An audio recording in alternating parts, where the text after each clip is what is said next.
Cute है इसका पसंद।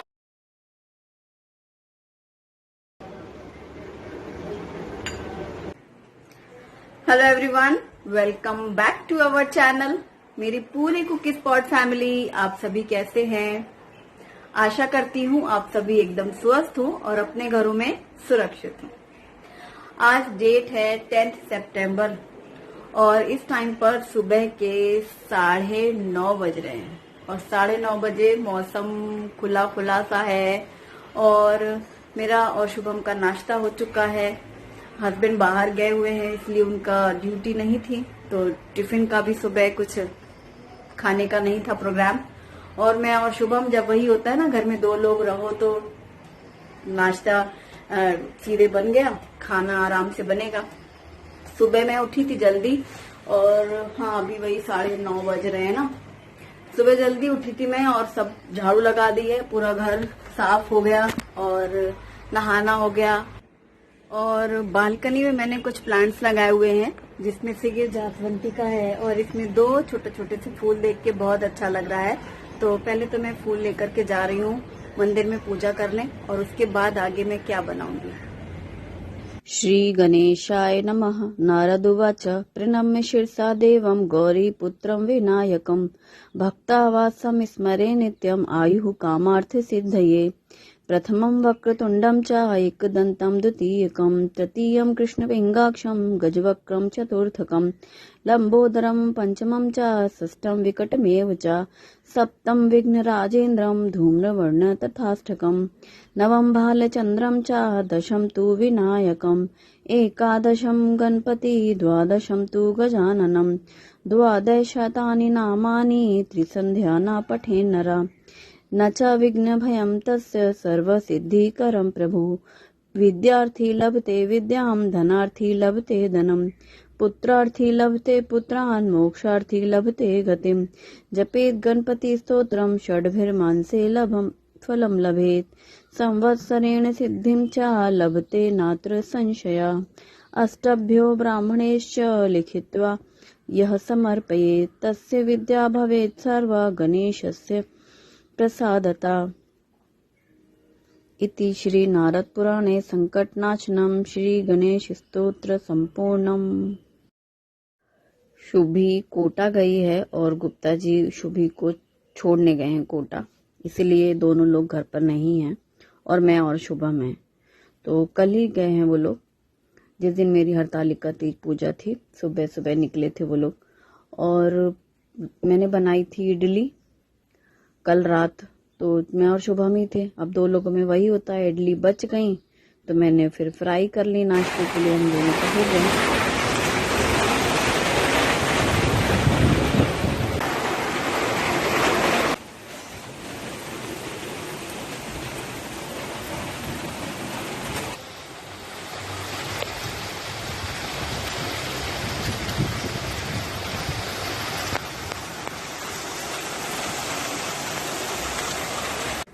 आज गणेश चतुर्थी है। आज के दिन बप्पा जी की स्थापना होती है। बहुत से लोग अपने घरों में रखते हैं और बहुत से कॉलोनी में होते हैं या फिर सामूहिक ग्रुप में हो जाता है, मतलब एक लाते हैं मूर्ति, फिर सब लोग साथ में पूजा करते हैं। तो मैं और शुभम तो अकेले हैं घर पर। जो मेरी फ्रेंड है भाभी जी, जिनके घर हम तीज की पूजा के लिए गए थे, वो लोग हर साल अपने घर लाते हैं बप्पा, और 1-2 बार मैंने आपको दिखाया भी है पहले चतुर्थी में। तो शाम की आरती में जाऊंगी मैं वहां और इस टाइम 5:30 बज रहे हैं शाम का टाइम। हवा इतनी अच्छी चल रही है देखो, और 4 बजे इतनी तेज बारिश हुई थी जो भी आपने देखा, अचानक से जोरदार बारिश शाम 4 बजे। और अब 5:30 बज रहे हैं और इतना अच्छा मौसम हो गया। मेरी चाय वाय सब हो चुकी है, शुभम का दूध हो गया और मैं कुछ स्नैक बनाने वाली हूँ। और एक बात बताना चाहती हूँ कि ऐसा मानते हैं लोग, मैंने पहले कभी सुना था और फिर जब से सुना तब से मैंने हमेशा नोटिस किया इस बात को। जिस दिन बप्पा आते हैं उस दिन अपनी सूंड में पानी लेके आते हैं, यानी आज उनकी देखो स्थापना थी तो कितनी तेज बारिश हुई, थोड़ी देर के लिए ही सही, 15 मिनट के लिए जोरदार।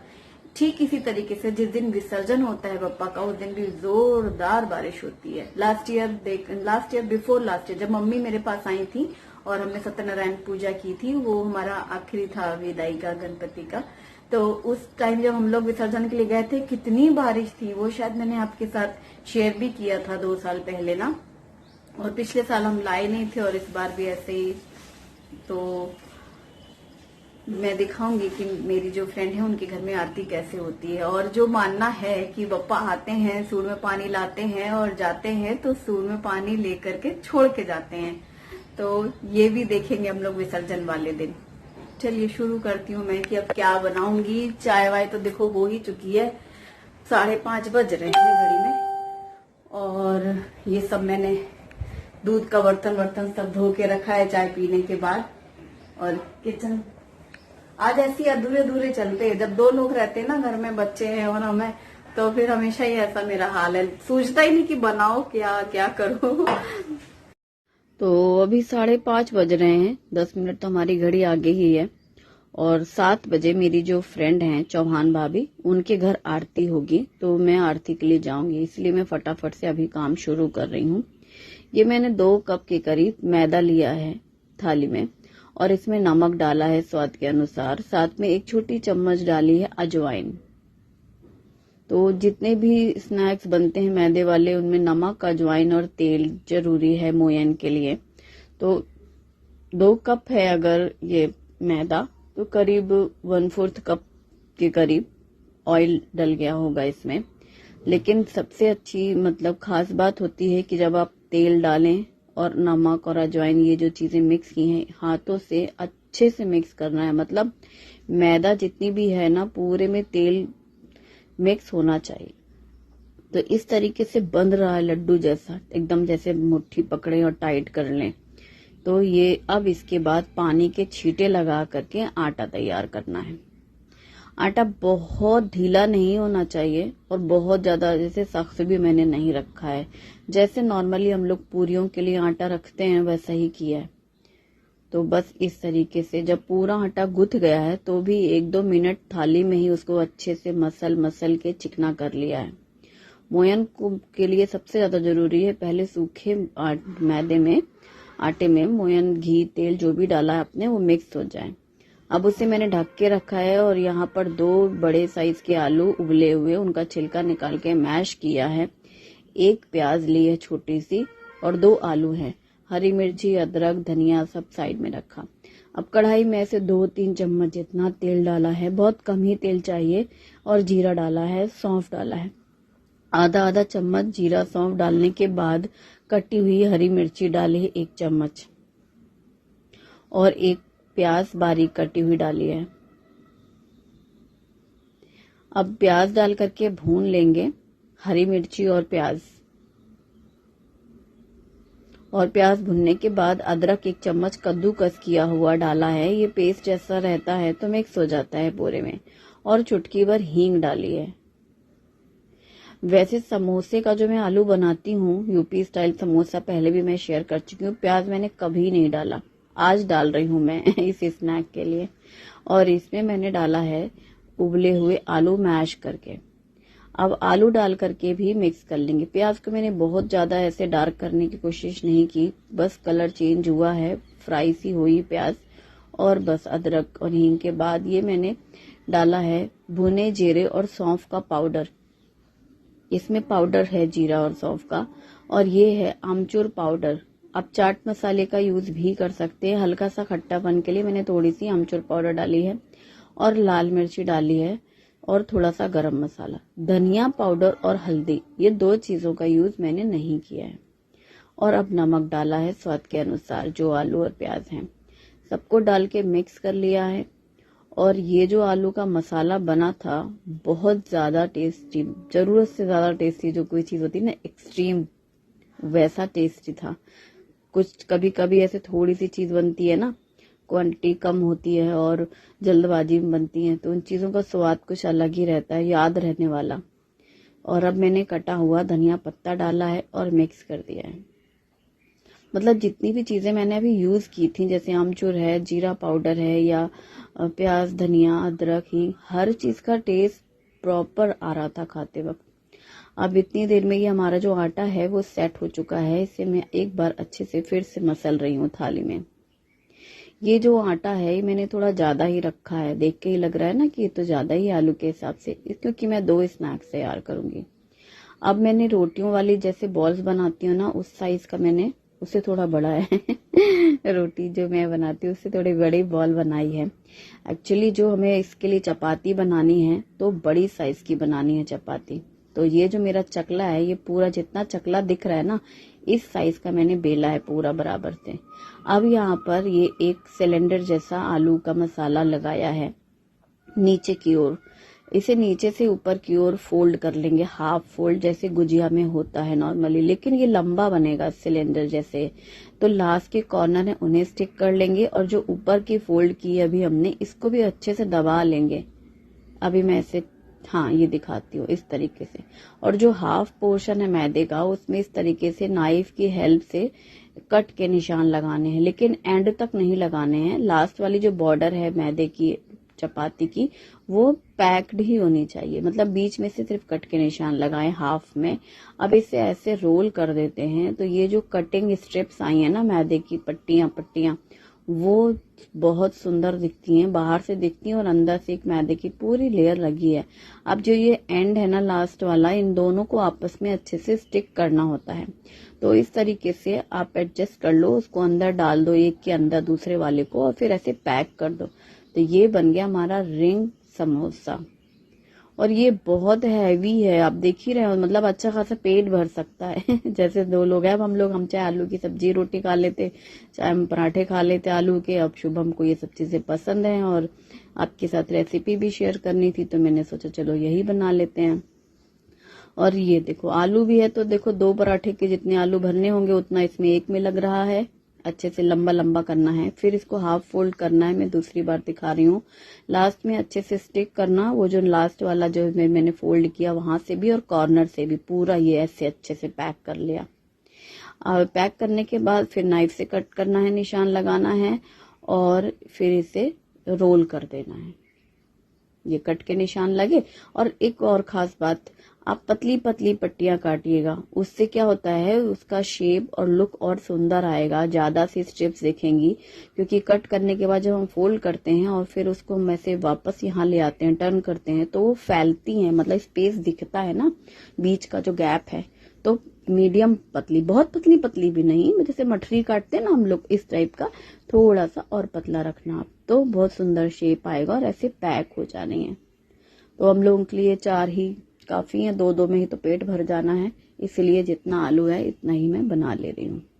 शुभम की क्लास चल रही है और मैं यहाँ तैयारी कर रही हूँ। जैसे ही उसकी क्लास खत्म होगी, 8:30 पौने 7 पे उसकी क्लास खत्म होती है शाम के टाइम वाली, तो बस फिर खा लेगा वो, और मैं वापस आके खाऊंगी, और फिर आरती करने जाएंगे हम लोग 7 बजे। इसलिए मेरा ऐसा टारगेट था कि 7 बजे तक मेरा ये शूटिंग सेटअप खत्म हो जाए और बन भी जाए खाना, वापस आऊं कि फ्री रहूं मैं। और ये एक एक करके मैंने छान के निकाला है। जितना मैंने तेल अभी गरम करने के लिए रखा था, पहले तो मैंने 2 डाले थे ये फर्स्ट बैच में, लेकिन फिर अब मैं एक एक बना करके एक एक ही डालती जा रही हूँ। एक में क्या हो रहा है, वो पूरा अच्छे से डूब जा रहा है। आप अगर 2-3 डालना चाहते हैं तो आधी कढ़ाई भर के तेल लग जाएगा, मतलब डूबना चाहिए ना, भले यूज ना हो। इन्होंने तेल ज्यादा नहीं सोक किया, लेकिन उनको डूबना तो चाहिए ना, तब वो अच्छे से फ्राई होते हैं। कम तेल में मजा नहीं आता फ्राई वाली चीजों में, इसीलिए वो हम लोग के और बाहर की चीजों में, फ्राइड आइटम में फर्क आता। भर कढ़ैया चाहिए पूरी। तो ये मैंने एक एक करके डाला है, और ऐसे कलछी से भी मैं ऊपर से डालती जा रही हूँ, क्योंकि मुझे तला हुआ तेल ज्यादा रखना नहीं है, अपना 1-2 दिन में मैं इस्तेमाल कर लेना चाहती हूँ। हमेशा ऐसा करती हूँ, जैसे आज है अपना किया और जो बचा वो कल तो यूज कर ही लूंगी, उसके बाद खत्म। तो फिर इस तरीके से मैं तलती जा रही हूँ और बनाती जा रही हूँ। आंच मैंने मीडियम ही रखी है, इसका मुझे बाद में समझ में आया रिजल्ट। एक्चुअली हमारी तो गैस ही धीमी चल रही है हम फुल भी रख रहे हैं तो भी वो गैस धीमी चल रही है। मतलब आप धीमी आंच में फ्राई करिएगा। इतना करारापन, जो पापड़ी है वो बहुत खुसखुसी बनी, एकदम खुस वाली करारी करारी सी पापड़ी बनी है। मोयन है, ऐसा नहीं कि बिना। और शुभम ने खाया, बहुत तारीफ की जम के, बहुत मजा आया, बहुत ही मतलब टेस्टी बने हैं। एक तो समोसे का इतना शौकीन है वो, और कह रहा है ये समोसे भी ज्यादा टेस्टी लग रहा है। आलू बहुत ज्यादा अच्छा है, पापड़ी बहुत खस्ता है। ये मैंने यूनी रैप्स में 2 रैप करके रखे हैं क्योंकि मैं आरती के बाद खाने वाली हूँ। तो फिलहाल अभी रैप्स में रैप करके रखूंगी, वापस आऊंगी तो मैं इन्हें गर्म भी करूंगी, तो यूनी रैप्स का यूज करके माइक्रोवेव कर लेंगे। और बस ये साइड में रख लेंगे हम।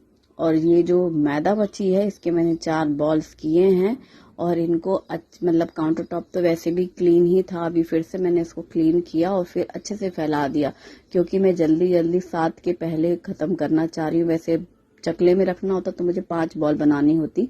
ये जो मैं नमक पारे बना रही हूँ, नमकी, निमकी और मठरियाँ और बहुत सारे नाम दिए जाते हैं इनको, ये पतली पतली बना रही हूँ। जो पतली वाली होती हैं और फूली फूली पापड़ी जैसी होती हैं, खाने में खुशखुशी होती हैं, टेस्टी और वेट में भी हल्की होती है, तो थोड़ी सी भी चाय के साथ लेके बैठो और अच्छा लगता है। और ये शुभम को बहुत पसंद है, बहुत दिनों से कह रहा है, तो आज मैंने सोचा चलो ये भी बना लेते हैं। थोड़ा सा बना रखा रहेगा। अब जैसे हम 2 लोग हैं, कभी कुछ बना, कभी ऐसे हल्का फुल्का दूध के साथ शुभम को लेना है, ज्यादा कुछ भूख नहीं, कुछ नहीं बनाना है अलग से नाश्ता, तो उसमें काम आता है।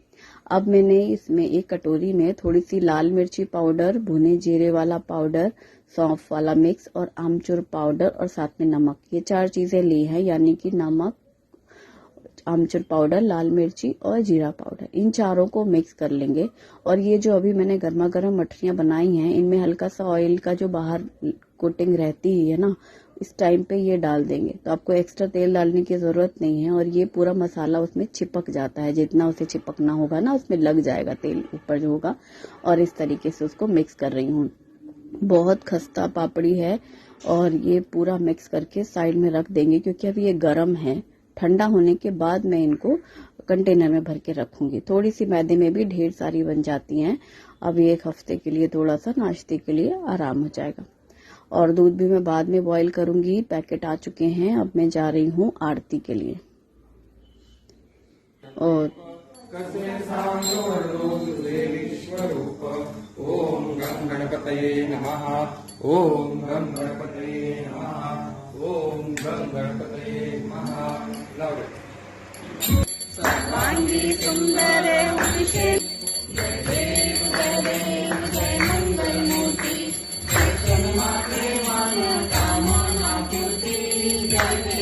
नीलकंठक नाम प्रसिद्ध झाले। जय देव जय श्री शंकरा ओ स्वामी शंकरा। आरती हो वाळू तुझ कर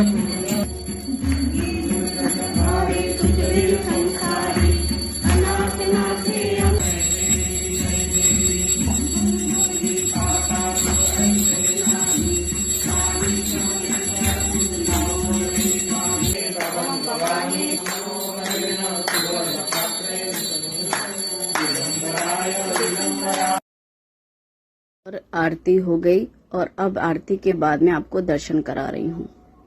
मतलब दर्शन तो अपने आरती में ही कर लिए, बता रही हूँ कि कितना सुंदर सजाया है। ये मेरी जो फ्रेंड है भाभी जी, पड़ोस में ही रहती हैं सामने, तो उनके 2 बेटे हैं, चंदर भैया और मंदार भैया। चंदर भैया बहुत ज्यादा इंटेलिजेंट हैं और उनका इस चीज में इतना इंटरेस्ट है ना, डेकोरेशन के लिए। हर साल 3 साल से हम इस फैमिली से जुड़े हुए हैं और 3 साल से हम इनके घर बाप्पा के दर्शन के लिए आते हैं। हर साल ये लोग डिफरेंट झांकी सजाते हैं। इस बार केदारनाथ का जो सीन है वो उन्होंने क्रिएट किया है। हफ्ते भर से तो तैयारी करते हैं, क्या क्या कैसे कैसे लगाना है डेकोरेशन का, फिर सारी चीजें अरेंज करना। ये केदारनाथ का देखो, कॉटन से पूरा रुई से ऐसे बनाया है, बर्फ वाला सीन, मंदिर तक बनाया है केदारनाथ जी का पूरा। अगर आपने कभी फोटो तस्वीर या वहीं गए होंगे तो आप देखेंगे पूरा वैसा ही। नंदी छोटी सी बाहर रखी है, साइड में एनिमल्स भी रखे हैं, मंदिर के बगल से नदी बनाई है और पत्थर भी रखे हैं छोटे थोड़े थोड़े स्टोन्स करके। इसलिए मैं जितना हो सकता है मैं कैमरे से ऐसे पास से ले जाके दिखा रही हूँ। और मेन गणपति बप्पा की पूजा में क्या क्या सामान लगता है प्रॉपर विधि से करते हैं ना, ये लोग हर साल करते हैं, मतलब सालों से करते चले आ रहे हैं। यहीं पर रहने वाले हैं ये लोग, महाराष्ट्र में ही। और हर चीज एकदम परफेक्ट, पूजा में क्या कैसे कितनी चीजें कहाँ रखनी है, हर चीज व्यवस्थित। और ये देखो सुंदर सा मंदिर बनाया है केदारनाथ जी का। अंदर शिव जी की, शिव पार्वती जी की तस्वीर लगी है, बप्पा जी बीच में बैठे हैं गोद में।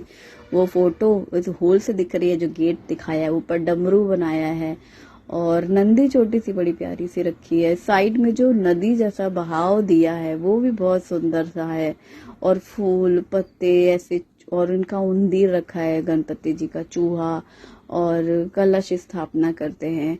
और जितना भी खोबरा वाटी रखी जाती है, अब चूंकि ये 7 दिन रहता है ना, तो इसलिए उन्होंने पैक करके रखा है प्लास्टिक में। और तुरंत तुरंत दौड़ते भागते आरती हो गई कि घर आए हम लोग। और ये दूध के पैकेट रखे थे, उन्हें गैस में रखा गर्म करने के लिए अब दूध को। और ये जो मठरियाँ थी इनको मैंने कंटेनर में अच्छे से एयर टाइट पैक करके अलमारी में रखा। और शुभम को तो पता ही है, जब उसे खाना होगा अपना निकाल के खा लेगा। और अभी तो सबका पेट भरा है, शुभम कह रहा भी नहीं खाना। दूध यहाँ बॉईल हो रहा है और ये बर्तन सब मैंने साफ किए। मैंने सोचा अब आखिरी में बैठूंगी खाने, लास्ट में।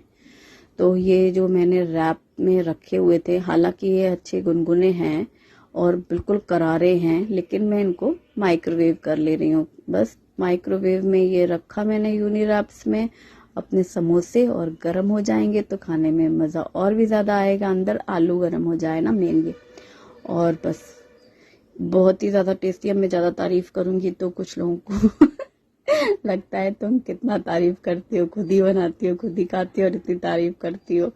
तो क्या कहूँ, मैं सबको भाई बुला करके खिलाना चाहती हूँ अपने फ्रेंड्स को, क्योंकि मुझे पता है समोसे कचौरी सबको पसंद होते हैं।